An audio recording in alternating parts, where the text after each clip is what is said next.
Welcome to your midday NTD News. I'm Emily Ho. In the U.S., all of Florida is now under a state of emergency as residents prepare and wait for Hurricane Dorian to hit the state as soon as Monday, possibly as a Category 4 storm. Dorian is currently classed as a Category 2 hurricane with sustained winds of 110 miles per hour, just 1 mile per hour shy of a Category 3 hurricane. Over the next few days, it is expected to slow its speed as it heads towards Florida, while gaining strength over warm ocean waters. After barreling into the northwestern Bahamas on Sunday as a Category 3 storm, Dorian is forecast to go toward Florida Monday evening into Tuesday morning, though experts warn that forecasts are subject to change. Florida Governor Ron DeSantis has declared a state of emergency for all 67 Florida counties. He said the state has 819,000 gallons of water and 1.8 million meals ready for distribution. President Trump has offered reassurances that help for Florida is on the way. And now it's looking like it could be an absolute monster. We're ready. We have the best people in the world ready, and they're going to help you. We're shipping food, we're shipping water. But it may be that you're going to evacuate. We're going to see what happens. We're waiting. It does seem almost certain that it's hitting dead center, and that's not good. Dorian has been the strongest storm in the Atlantic so far for this year's hurricane season. If it reaches Florida as a Category 4 storm, it would be the strongest hurricane to strike Florida's east coast since Hurricane Andrew in 1992. The U.S. is having a new combatant command, which is a military unit dedicated to a particular mission. President Trump announced yesterday the establishment of the Space Force Command during a Rose Garden event, making it the 11th Combatant Command. SpaceCom will defend America's vital interests in space, the next warfighting domain. The new command will include personnel from all branches of the military. Part of the reason it was created was to protect U.S. satellites, which are used for military and civilian purposes. Our freedom to operate in space is also essential to detecting and destroying any missile launched against the United States. Air Force General Jay Raymond will lead the new command. This is one of a number of steps the Defense Department says will lay the foundation for the establishment of a Space Force, a sixth branch of the U.S. Armed Forces. A Department of Justice watchdog says former FBI Director James Comey violated multiple agency policies by leaking classified information to the media after he was fired by President Trump in 2017. The Department of Justice, or DOJ, said it would not prosecute, but Inspector General Michael Horowitz continued to investigate whether Comey's retention, handling, and dissemination of certain memos violated DOJ and FBI policies, which he says it did. Days after Trump fired Comey in 2017, Comey leaked a memo, a written record of a conversation he had with Trump, to the New York Times. Comey says the leak was an attempt to force a special counsel investigation. Horowitz delivered a scathing rebuke to Comey in the conclusion of the report. While the memo did not contain classified material, Comey set a dangerous example when he shared sensitive information to create public pressure for official action. The White House may have to respond to an online petition calling for the U.S. to label the Chinese Communist Party a terrorist organization. The petition received over 100,000 signatures, the threshold required to get a response from the White House. The We the People site, set up under President Obama, requires the White House to respond if a petition gets 100,000 signatures in 30 days. The petition text says it was motivated by the protest in Hong Kong. It lists the suppression of speech and the press, money laundering, forced organ removal, and falsifying history as reasons for designating it a terrorist organization. The U.S. is getting lower numbers of illegal immigrants at its Mexico border since it expanded its migrant protection protocols. Mexico is also figuring out how to manage the change. U.S. Homeland Security Secretary Kevin McAleenan is visiting El Salvador this week, where he signed a pact to increase collaboration on migration issues and law enforcement. He also praised new El Salvadorian President Nayib Bukele's efforts to stem the tide of migrants to the U.S. According to the U.S. Department of Homeland Security, there has been a substantial drop in monthly apprehensions in June and July. This is partially attributable to the implementation of the Migrant Protection Protocols that allows the U.S. government to return illegal immigrants entering from Mexico to wait there while their asylum applications are processed. In this protocol, Mexico also provides them with humanitarian protections.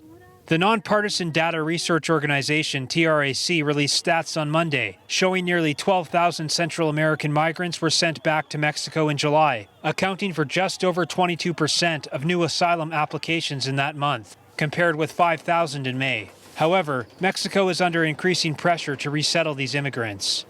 Mexico's systems and their policies are set up for a system that is basically exporting people to the U.S. And you know, as a country and as a government, you have to have different policies that are more for receiving people, and they're not ready for that. Yeboke said that the UNHCR has a new initiative to help Central American migrants settle down in Mexico. They're taking migrants and refugees from the southern parts of Mexico, so Hondurans, El Salvadorians, etc., that have come up through the southern parts of Mexico. They're trying to place them in jobs in more economically vibrant parts of Mexico. Yeboke believes that in general, what migrants want is the ability to work and support their families, rather than relying on assistance, and says the Mexican government should allocate more resources toward this. The United States has implemented the Migrant Protection Protocol since January of this year and expanded it in June through negotiations with Mexico. Reporting by Kitty Wong, NTD News. U.S. federal health officials are issuing a national warning against marijuana use by adolescents and pregnant women. Their announcement comes as over 30 states have legalized marijuana for medical or personal use.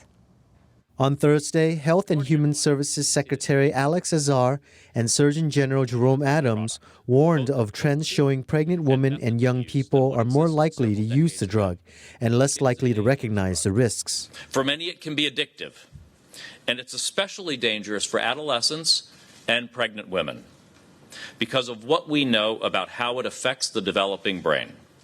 Adams said marijuana today is far more potent than it used to be. Well, the science tells us the higher the THC delivery, the higher the risk. We've seen an increase in emergency department visits for psychosis, overdose, and accidental ingestions. The officials noted that while state laws have changed and are legalizing marijuana, federal law hasn't. The FDA has not approved any form of marijuana for medical use. They recommend bringing any questions to a trusted healthcare provider and encourage healthcare providers to get fully informed on the risks and other safety issues. In Hong Kong, 2 pro-democracy leaders of the umbrella movement were released on bail today, amid mounting tension and 5 years since the government denied its people universal suffrage. Meanwhile, the world is watching on. Joshua Wong and Agnes Chow were charged on August 30th with unlawfully organizing a public meeting outside police headquarters on June 21st. Their case has been adjourned until November 8th. Wong told journalists outside the courthouse that they would never surrender. Sending troops or using emergency ordinance is not the way out. We will continue our fight no matter how they arrest and prosecute us. Wong, who led pro-democracy demonstrations 5 years ago during the umbrella movement, is the most prominent activist to be arrested since protests escalated in mid-June. But we Hong Kong people won't give up and won't be scared by these white terror and injustice, but we will keep on fighting for democracy. Meanwhile, police arrested several other activists and blocked plans for a mass demonstration on Saturday, in a show of force a day before the 5th anniversary since Beijing rejected direct elections for the city's chief executive. Police later denied they timed the arrest of activists to coincide with a planned march. Wong said, without any leadership or direction, some protesters have vowed to hold creative events at the scheduled time and place to sidestep the ban. No matter they ban the rally or not, no matter they arrest me or not, people will still come out to Hong Kong Island and we will have lots of people on street. European Union's diplomatic chief Federica Mogherini expressed deep concern about developments in Hong Kong. Definitely the developments in Hong Kong, especially over these last hours, are extremely worrying. We expect the authorities in Hong Kong to respect the freedom of assembly, expression and association, as well as obviously the right of people to demonstrate peacefully. Protesters are expected to block roads around the airport on Sunday, with more demonstrations expected in coming days and weeks. Many pro-democracy activists are saying the government is trying to create a climate of fear or an atmosphere of white terror to deter any more organizers from scheduling more protests. Jeremy Sandberg, NTD News, Hong Kong. China rejected a formal submission made by the Hong Kong government to withdraw an extradition bill that has sparked months of protests in the city. Beijing's rejection is concrete evidence of its control over the Hong Kong government and Chief Executive Carrie Lam's response to protesters. China recently rejected a formal submission from Hong Kong for a full withdrawal of an unpopular extradition bill. That's according to 3 government sources who spoke exclusively with Reuters. The bill is a key issue that sparked months of protests in the city. China's rejection represents concrete evidence of Beijing's control over the Hong Kong government's response to the protests. It also calls into question China's promise that Hong Kong would have a high degree of autonomy. I reiterate here, there is no such plan. The bill is dead. Dead but not withdrawn. Hong Kong Chief Executive Carrie Lam has stopped short of using that term, only saying work on the bill has stopped. The protests didn't stop. They've lasted 12 straight weeks. In press conferences, Lam has not been clear on whether she has the autonomy to withdraw the bill herself. But one source told Reuters, Lam herself has said that her hands are tied and that Beijing wouldn't allow her to withdraw the bill. Do you have the autonomy or not to withdraw the extradition bill, please? The second point I want to make. Could you answer that specific question? The various demands that Protesters' concerns have grown over the last few months, outlined in a list of 5 demands, including calls for fully democratic elections. Protesters are also demanding a probe into excessive use of police force during the protests. One source said that the demands were outlined in Lam's proposal to Beijing, and that even President Xi Jinping was aware of it. Beijing rejected all 5 demands. In recent weeks, there have been signs of Beijing taking a harder line, with officials likening the protests to terrorism, paramilitary police conducting drills near the border, and pressuring Hong Kong companies to suspend staff that supported the protests. Lam's office did not comment directly on whether it has made a request to withdraw the bill. China's central government also did not respond to requests for comment. France announced on Friday that it will test-run measures it has taken in preparation for Britain's exit from Europe. The month-long test will allow companies to fully prepare ahead of Britain leaving the bloc at the end of October. France's minister in charge of customs and budget, Gerald Darmanin, will meet with Britain's minister in charge of coordinating no-deal Brexit planning on Friday. He plans to show how France is preparing for Britain's departure from the European Union on October 31st. We're going to put in place a sort of general rehearsal so that we are completely ready at the end of October. We have hired some 700 extra customs officers. Businesses have been warning of long backups for shipping trucks transporting goods between mainland Europe and Britain. But the country's government has said goods from the EU will be allowed into Britain without full customs checks. Authorities plan to introduce online border declarations, forcing companies to announce their goods prior to arriving at the border. You will now declare everything you're transporting online. There will be barcodes and number plates or merchandising depending on how you transport your goods, and without stopping at the border. France is the EU's biggest agricultural producer and exports large amounts of wine, spirits, and dairy products to Britain, while relying on its neighbors' waters to sustain its fishing industry. Smoke from raging wildfires emanates from treetops in the normally lush Amazon, leaving behind it a trail of charred devastation that has left deep scars on the world's largest rainforest. Wildfires raging in the Amazon rainforest have jumped this year, with nearly 80,000 fires detected so far by Brazil's National Institute for Space Research, as concerns grow over President Jair Bolsonaro's environmental policy.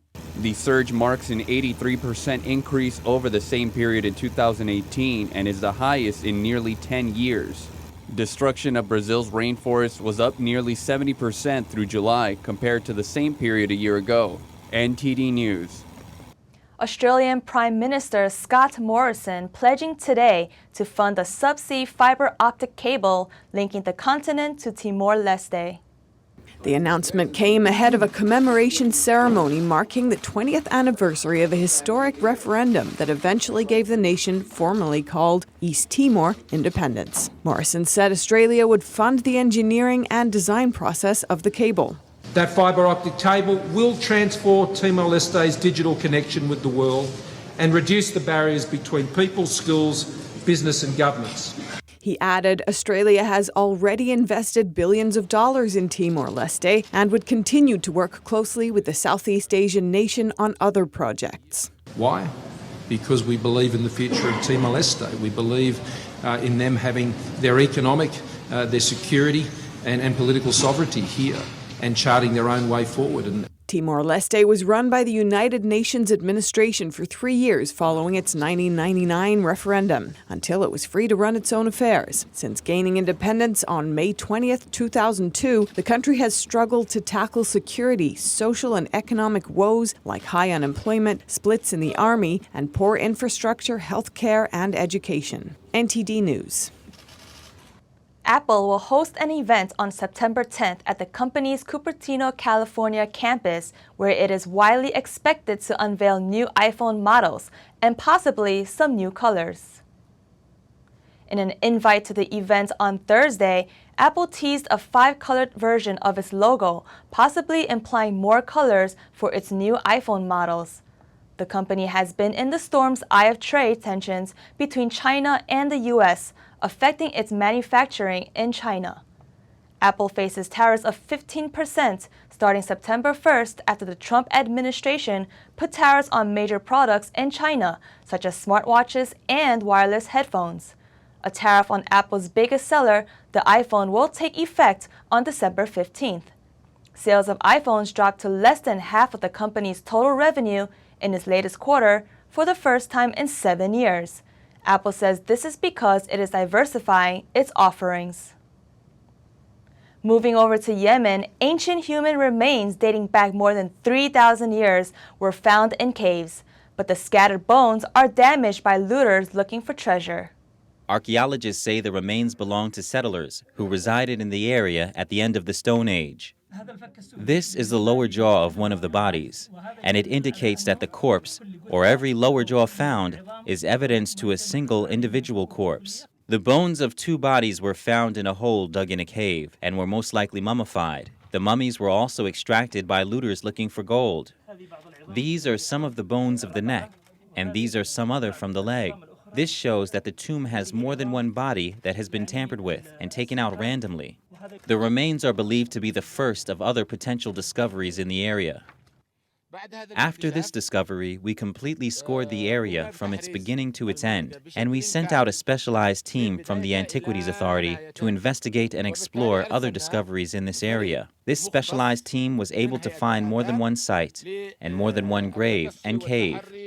Sana'a, Yemen, is said to have been founded 2.5 millennia ago and once bustled with traders and tourists. Modern combat, however, is disfiguring important cultural treasures. Airstrikes have leveled much of what was there. Al-Qaeda militants have sent packing many members of a Jewish community that have been there since 1000 BC.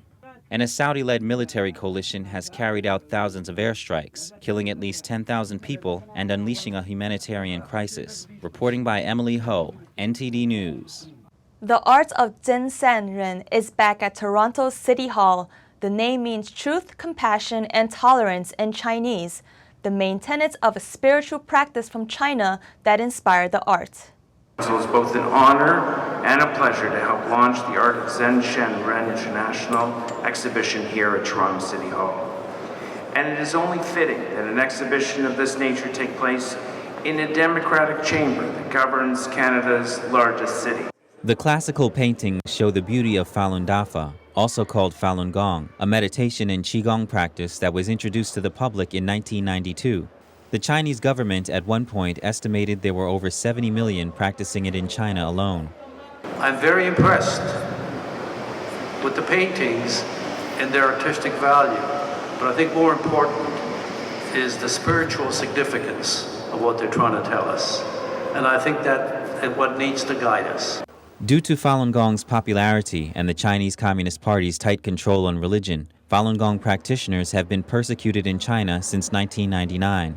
One of the themes of the exhibition is the persecution, including the killing of Falun Gong practitioners for their organs. A responsibility to help those that do not enjoy the same freedoms.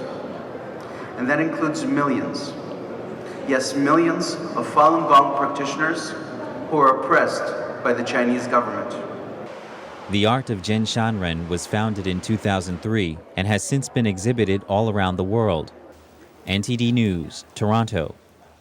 An Oscar-nominated couple takes to the sky, and an award-winning singer looks to give back.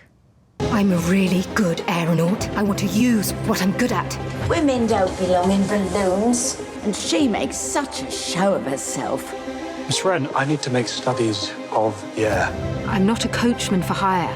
You are the only person who could fly us higher than anyone has ever been. The last time Felicity Jones and Eddie Redmayne teamed up for The Theory of Everything, they both received Oscar nominations and Redmayne won. Now they're back together for The Aeronauts, as a scientist and a pilot in 19th century England who risk it all to make discoveries in a hot air balloon.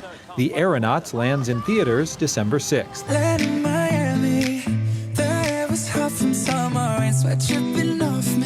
Shawn Mendes is red hot thanks to hits like Senorita, but he wants to give his fans more than music. He's launched the Shawn Mendes Foundation, aimed at helping his fans create change and advocate for issues. The foundation has raised more than $1 million so far. Its first 2 campaigns will benefit the Toronto-based healthcare institution Sick Kids and the environmental nonprofit Reverb. More details at ShawnMendesFoundation.org. And that's all for today's NTD Midday News. Join us again this evening. I'm Emily Ho.